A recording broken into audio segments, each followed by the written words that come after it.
things that are meant for your harm can come in and hurt you. It allows dangerous things to be done to you. So I want to talk before I close here about 4 things quickly that the snare allows in your life. The snare of the fear of man.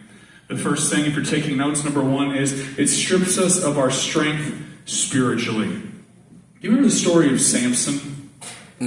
Samson was an interesting man because from birth he was born and an angel visited his family, his mom, and said, I want him to take a Nazirite vow from birth. A Nazirite vow basically meant I want some unique restrictions on his life because he has a unique anointing. He says, I don't want him to touch dead things. I don't want him to drink alcohol, and I don't want him to cut his hair, which represented a covering over. Keep going, brother.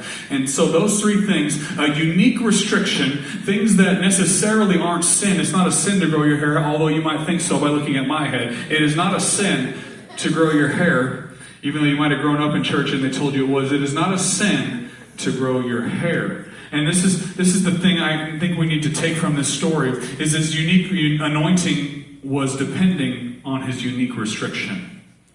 You can't get one without the other, and I think many people in the church never receive the unique anointing that God has for them because they resist a unique restriction.